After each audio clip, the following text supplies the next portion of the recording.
प्राचीन काल से ही कई कारणों से चट्टानों पर नक्काशी की जाती रही है, चाहे वो मंदिरों की दीवारों पर हो या आजकल उपयोग की जाने वाली सुंदर या आधुनिक मूर्तियां। चट्टानें या शैल प्राचीन काल से ही हमारे जीवन का एक अभिन्न अंग रहे हैं। ये विभिन्न रूपों में पाए जाते हैं। आइए इस पर विस्तार से चर्चा करते हैं। शैलों का प्रयोग इमारतों और फुटपाथ को बनाने के साथ साथ इसके कई और उपयोग होते हैं। लेकिन क्या आपको पता है कि ये शैल किस चीज से बनी होती हैं? हाँ, शैल खनिजों से बनती हैं। ये खनिज प्रकृति में मौजूद होते हैं और इनका आकार एक छोटे से दाने से लेकर इमारत जितना विशाल हो सकता है। ये कई रंगों और आकारों के होते हैं, जिनकी निश्चित भौतिक और रासायनिक संरचना होती है। खनिजों के बहुत सारे उपयोग हैं। ग्रेफाइट जैसे खनिजों का उपयोग पेंसिल बनाने में होता है। तांबे का उपयोग इलेक्ट्रिक वायरिंग में तांबे का तार बनाने में किया जाता है। तांबे और सोने का उपयोग कई उपकरणों में ट्रांसफार्मर और अन्य पुर्जे बनाने के लिए होता है, जैसे टेलीविजन, कंप्यूटर, हेयर ड्राइव इत्यादि। सोना और चांदी आभूषण बनाने के लिए उपयोग की जाने वाली सबसे लोकप्रिय धातु है।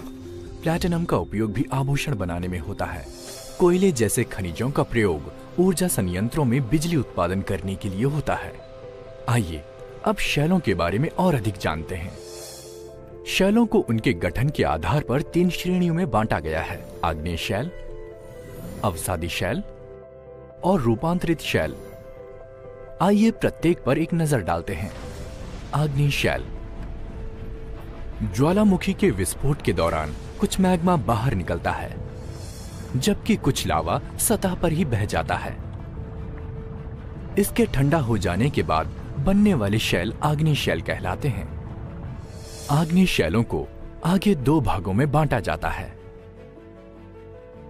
जिसमें सतह पर मौजूद लावा तेजी से ठंडा होता है और बहिर्भेदी आग्नेय शैल बनाता है।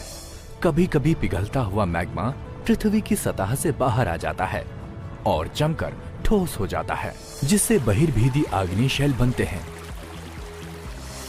प्यूमिक एक इसी प्रकार का शैल है। जब पृथ्वी की परपट्टी की गहराई में द्रवित मैग्मा ठंडा हो जाता है तो यह अंतर्भेदी आग्नेय शैल बनाता है। क्योंकि ये शैल धीरे धीरे ठंडे होकर बड़े बड़े दाने बनाते हैं। ग्रेनाइट इसी का एक उदाहरण है। शैल का अगला प्रकार है अवसादी शैल।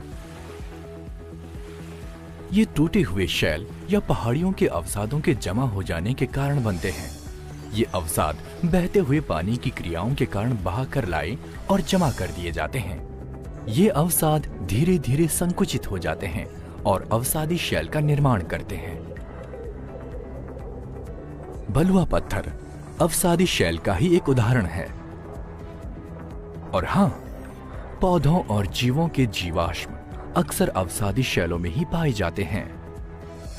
कायांतरित शैल विशेष होती है क्योंकि ये वर्तमान शैलों के उच्च ताप और दाब से होने वाले परिवर्तन के परिणाम स्वरूप बनती हैं।